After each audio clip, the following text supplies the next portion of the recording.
लक्ष्मण जी, मैं आपसे ये जानना चाहता हूँ, वही जो बात उत्कर्ष का सिन्हा जी आज ने का कही। बयान एक रैली में जो उन्होंने कहा, कांग्रेस पर उन्होंने आरोप लगाया कि वो देश में हिंदुओं को बांटने और भारत को तबाह कर देने की चाहत रखती है। और साथ ही उन्होंने ये कहा कि भाई मेरे हिसाब से तो सबसे बड़ी जाति गरीब है और उसी का उद्धार और उसी के लिए काम करना मेरा सबसे बड़ा लक्ष्य है।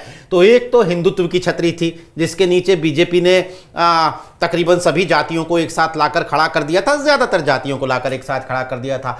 अब प्रधानमंत्री ने ये गरीबी का तंबू भी तान दिया है जिसकी कोई जात होती नहीं है। तो क्या आपको क्या लगता है कि भाई एक तरफ ये जातिगत जनगणना और एक तरफ ये प्रधानमंत्री और बीजेपी का ये नैरेटिव कि भैया ये जातिवादी कुछ नहीं है, ये तो जब गरीबों का उद्धार हमें करना चाहिए, या फिर जो एक हिंदू राष्ट्र है और हिंदुओं को एक छतरी के नीचे आना चाहिए। तो इन दोनों नैरेटिव में से आपको क्या लगता है, क्या जातिगत जनगणना का नैरेटिव हावी हो पाएगा इस गरीबी और हिंदुत्व के नैरेटिव पर? जी नीरज जी, एक चीज तो ये आपके सवाल से ही स्पष्ट हो गई कि भारत के प्रधानमंत्री असल में पहचान आधारित राजनीति के लिहाज से अंतर्विरोधों के शिकार हैं। उन्हें या तो अंतर्विरोध कर लें या एक राजनीति की चालाकी कर लें कि देश में आज तक किसी भी प्रधानमंत्री ने या प्रधानमंत्री पद के दावेदार ने जाति बताकर या जाति के नाम पर वोट नहीं लिया। इसका श्रेय केवल और केवल आदरणीय नरेंद्र मोदी जी को मिलता है। उन्होंने 2014 का हो या 2019 का चुनाव हो, 14 में तो पिछड़ी माँ के बेटे थे और 2019 में आते आते वो अति पिछड़ा भी बोले थे। तो उन्हें पता है कि कब वो जाति का कार्ड खेलें और फिर राष्ट्रपति बनाए तो उनकी पार्टी के राष्ट्रीय अध्यक्ष राष्ट्रपति की जाति बताते हैं प्रेस कॉन्फ्रेंस करके। कैबिनेट मंत्री बनाया, यह भी इतिहास में पहली बार हुआ कि उनकी जातियां बताई गई कि 12 दलित और 27 ओबीसी हमने बनाए हैं। सदन में भी महिला आरक्षण विधेयक पर बात हो रही थी, जब राहुल गांधी ने यह सवाल कर दिया कि आप ओबीसी की बात करते हैं और महिला आरक्षण में ओबीसी कोटा क्यों नहीं है, 90 में से 3 सेक्रेटरी केवल ओबीसी के हैं। तो बीजेपी पूरी तरह से ये उतर गई बताने में कि हमने ओबीसी, पहला ओबीसी प्रधानमंत्री दिया, फिर मुख्यमंत्री दिया, सांसद, विधायक, ये वो। दूसरी तरफ जैसे ही जाति आधारित सामाजिक न्याय की राजनीति, जो असल में जातिवादी बीजेपी द्वारा कह दी जाती है कि ये लोग तो जातिवादी राजनीति करते हैं, जैसे ही ये सामाजिक न्याय की जमीन पर राजनीति आती है वो तुरंत हिंदुत्व पर शिफ्ट हो जाते हैं। और जो उन्होंने अभी अपने हाल फिलहाल के भाषण में किया, क्योंकि जब तक आप जातियां बता रहे थे तब तक आप ये समझा रहे थे कि बीजेपी अब केवल ब्राह्मण बनिया पार्टी नहीं रही, केवल शहर की पार्टी नहीं रही, बीजेपी केवल पढ़े लिखे लोगों की पार्टी नहीं रही, बीजेपी तो अब ओबीसी को भी न्याय दे रही है, दलित को भी न्याय दे रही है। लेकिन जैसे ही ओबीसी और दलित का सवाल केंद्र में आ गया, उनका एजेंडा केंद्र में आ गया, प्रधानमंत्री जी शिफ्ट कर गए गरीब पर, शिफ्ट कर गए हिंदू पर, शिफ्ट कर गए अपने पुराने नैरेटिव पर, मूल नैरेटिव पर जो आरएसएस और बीजेपी का नैरेटिव है। एक तो ये स्पष्ट है, ये मैं इसे विरोधाभास कह रहा हूं ताकि जनता समझ पाए, लेकिन ये बीजेपी की राजनीति है, प्रधानमंत्री नरेंद्र मोदी की राजनीति है। अब आपके सवाल के दूसरे हिस्से पर आते हैं, इसका असर क्या होगा, कौन सा नैरेटिव चलेगा। इसका मतलब नीरज जी, पहले स्टेप पे अगर बात करें तो इंडिया गठबंधन को इसका श्रेय दें या नीतीश कुमार और तेजस्वी यादव की सरकार को इसका श्रेय दें, या सामाजिक न्याय के लिए अब तक जिन भी लोगों ने लड़ाई लड़ी है जाति जनगणना को लेकर उनको श्रेय दें, लेकिन श्रेय इस बात का जरूर दें कि नैरेटिव चेंज हो गया। और ये नैरेटिव खास सेंसस ने चेंज कर दिया, जो आंकड़े आए हैं। अब हिंदुत्व के नैरेटिव के सामने सबसे बड़ी मुश्किल यही है कि वो इसका समर्थन करे तो फजीहत, क्योंकि उसकी विचारधारा में ये बिल्कुल मिसफिट है, विरोध करे तो फजीहत, क्योंकि बाकी लोग ये पूछेंगे कि भाई प्रधानमंत्री जी आप तो खुद ओबीसी हैं, आप तो सबसे ज्यादा सामाजिक न्याय की बात करते हैं, आपने सांसद, विधायक, मंत्री, मुख्यमंत्री सब गिनवाते हैं। तो जब ये जनता का सवाल पूछा जाता है कि आबादी कितनी, आबादी पता चल जाए तो हिस्सेदारी, भागीदारी कितनी, जब ये सवाल पूछा जा रहा है तो आप इसका विरोध क्यों कर रहे हैं। तो अब बीजेपी की पूरी पॉलिटिक्स के सामने चेंज हुए नैरेटिव ने एक मुश्किल पैदा कर दी है कि अब यह जमीन बन चुकी है कि आपसे तो पलट के पूछा जाएगा ना कि पहला जो ओबीसी प्रधानमंत्री, जिसने कभी अपने मुंह से शायद ही चुनावी रैली में कभी बोला हो कि मैं ओबीसी हूं इसलिए मुझे दो वोट, लेकिन 96 में, सितंबर के 96 में एचडी देवगौड़ा ने अपनी कैबिनेट में पास कर दिया कि 2001 की जनगणना में जाति जनगणना होगी। 98 में अटल बिहारी वाजपेयी सरकार ने उसको रोक लगा दी कि नहीं होगी। 2010 में फिर से संसद में जब यूनिनिमसली ये डिसीजन हो रहा था, तो बीजेपी की तरफ से चाहे हुकुमदेव नारायण यादव हो, चाहे मरहूम गोपीनाथ मुंडे हो, उन लोगों ने समर्थन किया। यूनानिमस डिसीजन हुआ कि 11 में जाति जनगणना होगी, इंक्लूडिंग बीजेपी। बिहार से जो ये आंकड़े आए हैं उसमें बिहार भाजपा जाति जनगणना के पक्ष में है और केंद्र की भाजपा इस पर खामोश है। गिरिराज सिंह जैसे लोग अगर उनके बयान को बहुत तवज्जो न दें तो आमतौर पर बीजेपी चुप है और नरेंद्र मोदी वाली जमीन पर है कि हम बांटने की राजनीति नहीं करते। तो ये जो बीजेपी से पूछा जाएगा ना कि भाई गोपीनाथ मुंडे बांटने की राजनीति कर रहे थे क्या, अनुप्रिया पटेल आज बांटने की राजनीति करने की बात कर रही है क्या, ये जो आपके अनुषांगिक दल है, राजभर भी तो आपके साथ चले गए, ओम प्रकाश राजभर का बयान है कि जाति जनगणना होनी चाहिए, आज का ही इंटरव्यू में देख रहा था। ये एक पशुपेश है और इससे ये तो तय हो गया नीरज जी की विमर्श शिफ्ट हो गया। जो विमर्श सांप्रदायिकता की भाजपाई संस्करण पर अब तक टिका हुआ था, चाहे वो उत्तर प्रदेश का विमर्श हो राजनीति का या केंद्र का, वो विमर्श शिफ्ट हुआ है, अब जाति पर हो गया है। और जाति पर विमर्श शिफ्ट होना केवल आरजेडी, जेडीयू, सपा, बसपा कई राजनीति नहीं है, मूलतः ये बीजेपी की राजनीति है। लेकिन बीजेपी जाति को पर्दे के पीछे से खेलती है और उसका उपयोग करती है। बाकी राजनीतिक दल भी उपयोग ही करते हैं, मैं ये नहीं कह रहा हूं कि वो कोई बहुत ज्यादा वो कर रहे हैं, लेकिन उनका विमर्श अलग है। सपा की सरकार हो, बसपा की हो, आरजेडी की हो, आप पाएंगे कि नीचे के स्तर पर जहां उनको मौका मिला डाइवर्सिटी आई है। हाँ, ऊपर तक डाइवर्सिटी नहीं दे पाए, उसकी सजा उन्हें मिल रही है। तो विमर्श के लिहाज से नीरज जी आपके सवाल का जवाब दूं तो विमर्श तो चैलेंज कर रहा है। इंडिया गठबंधन अगर इसे साध सके तो ये बीजेपी की पॉलिटिकल जमीन को चैलेंज करता हुआ एक विमर्श है जो अंततः राष्ट्र में हिस्सेदारी के सवाल पर जाएगा, अंततः उस सवाल पर जाएगा कि सबका साथ सबका विकास का नारा, गरीब का नारा। तो जरा एक बार बताओ ना सही कि ऑक्सफैम की रिपोर्ट करी है 1% लोगों के पास लगभग 40% संपत्ति है, तो उसी में एक सवाल हम और पूछ रहे हैं कि वो 1% कौन है। मोदी जी, आपसे ये पूछा जाएगा कि वो गरीब कौन है, गरीब की भी कोई जाति है कि नहीं, और कहीं ऐसा तो नहीं कि एक ही तबके के सबसे ज्यादा गरीब। तो ये विमर्श है, मुझे लगता है कि विमर्श उस दिशा में जाएगा। जी लक्ष्मण जी, आपसे एक बात बहुत सीधा स्पष्ट समझना चाह रहा हूं कि बहुत चर्चा है कि अगर ये जातिगत जनगणना सामने आई है तो उससे विपक्ष को एक फायदा होगा। विपक्ष को फायदा क्या होगा? क्योंकि बहुत कुछ बदलने वाला नहीं है। जब आप जातिगत जनगणना के बाद ओबीसी पार्टी, आप कहिए अत्यंत पिछड़ी जातियों की पार्टी की बात करेंगे तो बीजेपी के साथ भी है। अगर आप यूपी में देखेंगे तो यूपी में राजभर, संजय निषाद, अनुप्रिया पटेल, ये मुख्य तौर पर जो ओबीसी पॉलिटिक्स करने वाली बड़ी पार्टियां हैं वो कहीं ना कहीं बीजेपी के साथ है। अगर आप बिहार में देखेंगे तो उन्होंने वहां भी अपने समीकरण बिठाए हैं। अगर आप देखेंगे तो चिराग पासवान के दोनों गुट उनके साथ हैं। तो तमाम जो है वो बीजेपी के साथ तो हैं, और साथ ही साथ ये भी बदल नहीं जाएगा कि नरेंद्र मोदी जो है वो ओबीसी हैं। तो ऐसा क्या होने वाला है इस जातिगत जनगणना से जिससे विपक्ष को फायदा होता हुआ नजर आ रहा है? कि आपका सवाल रजत बहुत अहम है। ये बात आपने आखिरी में जो बोली ना, बिल्कुल ठीक है कि नरेंद्र मोदी ओबीसी लिस्ट में शामिल हैं, वो तो रहेंगे। तमाम ओबीसी की जातियां जो जिनके पॉलिटिकल पार्टियां हैं वो भी उनके खेमे में हैं।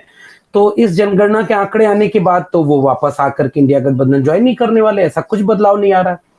लेकिन विमर्श जब हम कह रहे हैं कि बदलेगा तो सवाल पूछा जाएगा। अब इम्तिहान असल में यही है रजत जी, इससे कोई आज ये कह दे कि अब ये आंकड़े सार्वजनिक हो गए तो इसका चुनावी लाभ मिल जाएगा और बीजेपी हार जाएगी, इंडिया गठबंधन जीत जाएगा, ऐसा कतई राजनीति में नहीं होता। अभी कुमार अभिषेक जी जब बोल रहे थे तो उनकी एक बात बहुत महत्वपूर्ण थी कि बीजेपी के पास भी चूंकि वो राजनीति कर रहे हैं तो उन्हें पता है कि अच्छा ये मुद्दा उठ गया, अरे भाई आज कल जाति जनगणना वाला मुद्दा कोई ज्यादा शोर कर रहा है, तो आज सुबह सुबह एनआईए की टीम भेज करके पत्रकारों के ऊपर रेड डलवा दो। तो कम से कम ये जो यूट्यूब चैनल वाले लोग हैं या अल्टरनेट मीडिया वाले लोग हैं वो कम से कम इसमें बिजी हो जाएंगे कि देखो भाई आपके ऊपर हमला हो गया, आप उसको बचाओ। तो अब देखिए वो चीज बहस में तेज हो गई। एक दिन के भीतर जाति जनगणना का मुद्दा, ये तो आपका चैनल इतना है सरोकारी कि वो इस मुद्दे पर आज भी बहस कर रहा है। एक तो ये बात, इस तरह के तमाम तर्कश में तीर बीजेपी के पास हैं। वो रोहिणी आयोग कमीशन एक ऐसा तीर है जो वो चलेंगे, लेकिन मुझे ऐसा लग रहा है कि वो शायद न चल पाए। वो इसका डर जरूर दिखाएंगे, या चलेंगे भी तो वो महिला आरक्षण विधेयक की तरह कि जो लागू 2029 में होगा या 39 में होगा, ये तय नहीं होगा। रोहिणी कमीशन की रिपोर्ट में अगर ये बात है कि ओबीसी के कुछ एक जातियों ने ज्यादा हिस्सा ले लिया, तो वो ये कहेंगे कि ओबीसी के रिजर्वेशन को रिवाइज करो। अब रिवाइज करने में ओबीसी की यूनिटी ब्रेक होगी। उसमें फिर ये देखा जाएगा कि ताकतवर जातियों के खिलाफ जो बीजेपी का ऑलरेडी एक नैरेटिव है, हरियाणा में जाट के खिलाफ है, पश्चिम यूपी में जाट गुर्जर के खिलाफ है, पूर्वांचल और मध्य यूपी में यादव के खिलाफ है, बिहार में यादव के खिलाफ है, कुर्मी कोयरी जातियों के खिलाफ है। ये विमर्श तो ऑलरेडी बीजेपी का है। तो रोहिणी कमीशन इसमें उनका मदद करेगा। लेकिन रोहिणी कमीशन अगर ये डेटा पब्लिक डोमेन में रखेगा तो पहली चीज तो ये पूछी जाएगी कि रोहिणी कमीशन का अपना डेटा का ग्राउंड क्या है। बिहार सेंसस वो कर रहा है, अगर कास्ट सेंसस, तो वो लेटेस्ट डेटा है, वो तो 1931 पर डिपेंड होगा। इससे बाद दूसरा सवाल पूछा जाएगा, अच्छा जो पिछड़ गए उनको क्या मिलेगा? तो उन्हीं को पिछड़ गए वो तो 36% है बिहार में। ईबीसी कहा जाता है उन्हें, extremely backward. Bihar already divide किया हुआ है। बिहार कई मामलों में कास्ट सेंसस वाले इशू से कई बीजेपी के तीर को, मैं कह रहा हूं ना, कि कुंद कर रहा है। तो वो ये 2-3 चीजें जो रोहिणी कमीशन में डेंट करेंगी। इसके बावजूद उनके पास एकमात्र तीर है रोहिणी कमीशन का, जो हो सकता है वो चले। मैं फिर भी कह रहा हूं कि वो नहीं चल पाएंगे, क्योंकि आखिर में फिर यही होगा कि अच्छा चलो भाई, कुछ ताकतवर जातियां हैं, उनको कुछ नहीं मिला, तो जरा ये डेटा बताओ कि जो ईबीसी कम्युनिटी की रोहिणी कमीशन की जातियां बता रही हैं उनको क्या मिला। तो कितने दिन अब बीजेपी वाले कहेंगे कि कांग्रेस को 70 साल 60 साल मिला, उन्होंने कुछ नहीं दिया। सवाल तो आपसे पूछा जाएगा कि आपने 10 साल में कितना दिया ईबीसी को। इसलिए वो विमर्श फिर से जाति केंद्रित ही रह जाएगा।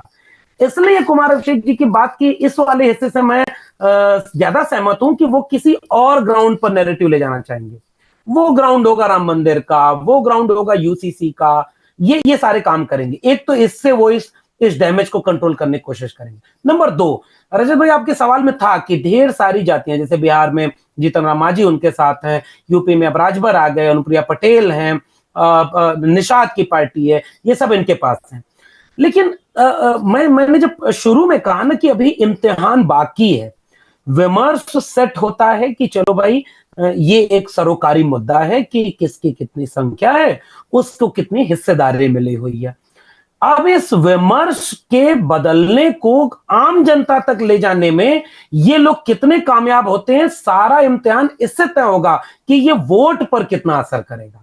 अगर ये विमर्श आम जनता को नहीं समझ में आया कि जाति जनगणना हो न हो हमसे क्या फर्क पड़ रहा है, 5 किलो अनाज तो हमें मिल रहा है, हमारे जो है राम मंदिर तो बन रहा है, अगर यही चल गया तो शायद फिर जाति जनगणना वाला मामला वोट में उतना असरदार नहीं होगा। तो फिर अनुप्रिया पटेल, राजभर, निषाद, ये लोग लाभार्थी हैं ही बीजेपी के लिए और वो रहेंगे। लेकिन अगर ये थोड़ा भी पढ़े लिखे लोग भी अगर ये पूछने लगे कि हमारी आबादी इतनी, तो निषाद जी, राजभर जी, पटेल जी या सपा के लोग, बसपा के लोग, आरजेडी के लोग भी जब ग्राउंड में जाएंगे तो उनसे भी पूछा जाएगा कि आपने क्यों हमें हिस्सेदारी नहीं दी। तो इससे ज्यादा कठिन सवाल तो बीजेपी से पूछा जाएगा, सरकार आपकी, आप एक उदाहरण दे दें, 69,000 शिक्षक भर्ती घोटाला हुआ, अगर उसमें 6800 केवल मिले, 4.81% मिला किसको? 63% वाली आबादी को। तो अगर 63% को 4.81 मिला तो हिस्सा तो सबका गया ना। इस ग्राउंड पर अगर इंडिया गठबंधन, विपक्ष का खेमा ईमानदारी से इस नैरेटिव को खड़ा करने में कामयाब हो पाया तो इसका राजनीतिक लाभ ले पाएगा। नहीं तो भाई बीजेपी कितना मिनट लगता है, अब पुलवामा अचानक से आया और 19 का चुनाव बदल गया, अभी राम मंदिर है, अभी यूसीसी है, बहुत सारी चीजें हैं।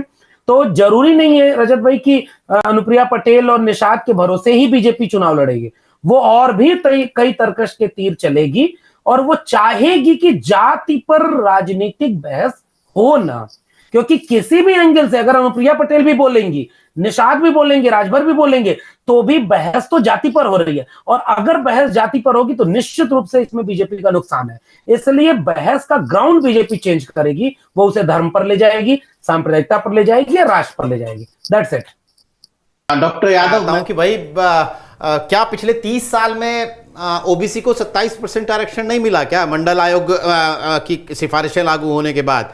एससी एसटी को तो संविधान लागू होने के बाद से मिल रहा है आरक्षण, तो अगर वो नहीं मिला है तो फिर अब कहां से मिल जाएगा ये नए आंकड़े साबित होने के बाद? एक तो मैं नीरज भाई एक बात ये कहूं कि ये जो रोना शब्द है, बिना रोए इस देश में एक ही चीज मिली है, वो ईडब्ल्यूएस आरक्षण मिला है, और बिना रोए वो मिला है। उसके बाद से चुटकुले बंद हो गए हैं, मेरिट का मजाक बंद हो गया। इसलिए जो सवाल पूछते हैं दरअसल वो एक खास किस्म का वर्चस्व वाला पूर्वाग्रह है, जो आरक्षण शब्द आते ही मतलब बेचैन करता है।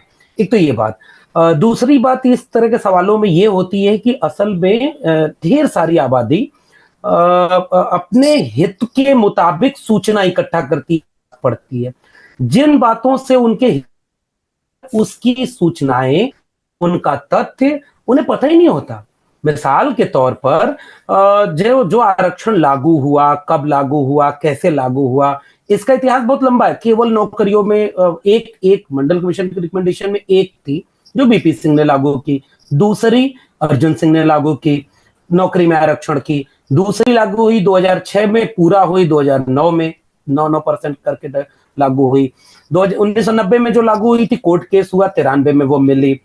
इससे क्या हुआ कि ये दोनों जगहें केवल सरकारी नौकरियों की हैं।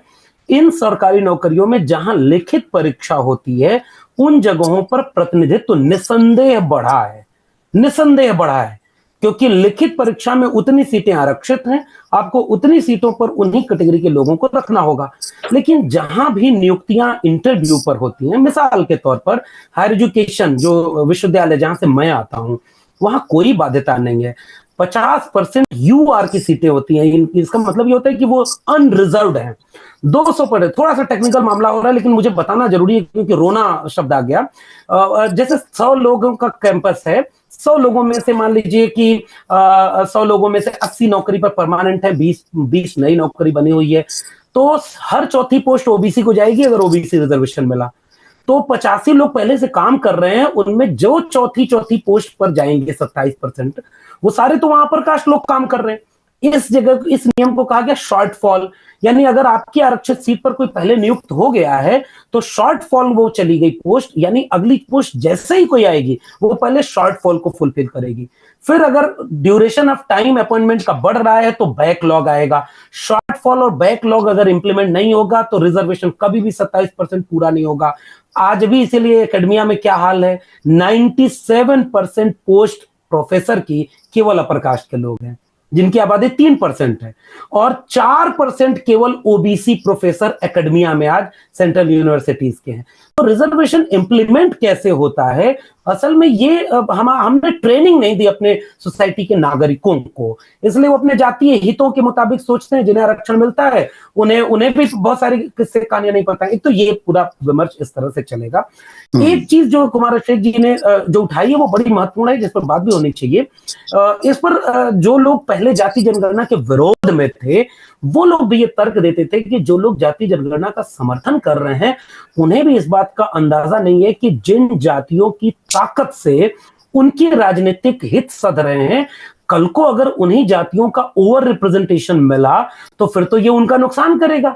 मिसाल के तौर पर यादव, कुर्मी, कोयरी, अगर ये 2-3 जातियां उठा लें तो ये उत्तर प्रदेश बिहार में पॉपुलेशन में भी ज्यादा है, रिप्रेजेंटेशन में भी ज्यादा मिलेंगी, तो इनसे तो छीनना पड़ेगा।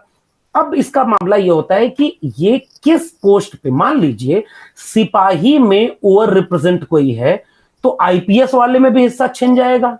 नहीं छिनेगा। हर कैटेगरी वार, हर एक इंस्टीट्यूशन, हर एक पब्लिक स्फेयर में इस बात को अलग अलग ऑब्जर्व किया जाएगा। मान लीजिए कहीं चपरासी अगर डीएम ऑफिस में है और वहां कोई ओवर रिप्रेजेंटेड है तो डीएम भी ओवर रिप्रेजेंट हो गया, ये नहीं होगा। इसलिए हम तो चाहते हैं कि विमर्श खुले।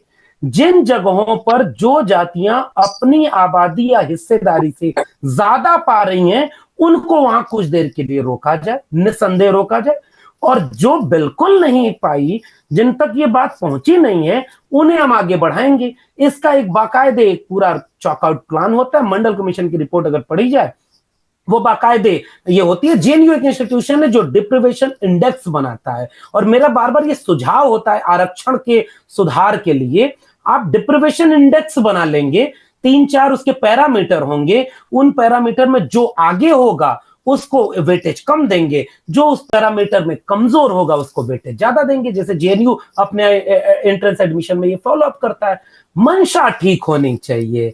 अगर कोई ओबीसी में ज्यादा जातियां ज्यादा आबादी में होंगी, अपने से ज्यादा, हालांकि ऐसा कुछ है नहीं, जब 4 ही कुलपति 3 ही 4% प्रोफेसर बने, 3 ही वो बने ज्वाइंट सेक्रेटरी, तो वो 3 किस जाति के, ये तो बहुत बाद का सवाल है। पहले 27 तो बन जाते, फिर उसके बाद ये। और एक आखिरी बात, अगर जाति जनगणना का पूरा विमर्श है, ये पॉलिटिकली तब मुकाम पर पहुंचेगा जब इंडिया गठबंधन या सारे जो लोग ईमानदारी से इसके साथ खड़े होना चाहते हैं, वो ये मांग करें कि 10% ईडब्ल्यूएस रिजर्वेशन इंप्लीमेंट होने के बाद, इंदिरा साहनी वाले मामले के बाद लगी हुई 50% की अपर लिमिट क्रॉस हो चुकी है, जो सुप्रीम कोर्ट मान चुका है। तो क्यों न 52% आबादी को 52% रिजर्वेशन देने की बात मंडल कमीशन कहता है, और जो एडिशनल रिप्रेजेंटेशन बचेगा वो ईबीसी को दिया जाए, अति पिछड़े समुदाय को दिया जाए, जिसका नाम जातियों का इस देश में बहुत कम लोग जानते हैं। तो इससे एक नैरेटिव बड़ा होगा, और वो फिर अगर पॉलिटिकली साध पाएंगे तो ये चलेगा। इसलिए ये सवाल कि मंडल कमीशन तो लागू हो गया 30 साल पहले, अब तक क्यों रोना रो रहे हैं, असल में कोई रोना होना नहीं रो रहा, रोने वाले कोई और लोग होंगे। वो ये पूछ रहे हैं कि असल में आपने एक नेक्सस ऐसा बना था कि आज भी जो इंस्टीट्यूशन है उस पर खास किस्म से एक ही वर्ग का तबके का वर्चस्व है, इसलिए इंप्लीमेंटेशन कहीं भी नहीं हो पाया है। इस भी, और यही तो हम चाहते हैं। जाति जनगणना केवल जातियों की गिनने का आंकड़ा नहीं है, वो उन जातियों में शिक्षा, रोजगार, नौकरी, जमीन, पशु और बिजनेस, व्यापार, सारे डेटा आएंगे, और अभी आएंगे इसमें, तो अपने आप ये परत खुल जाएगी। ऑक्सफैम की रिपोर्ट जब कहती है ना 3% संपत्ति पर 50% लोग जी रहे हैं, तो हम पूछेंगे कि वो 3% कौन लोग हैं। तो ये विमर्श बहुत बड़ा है, मुझे लगता है कि अभी और खोलेगा। जी।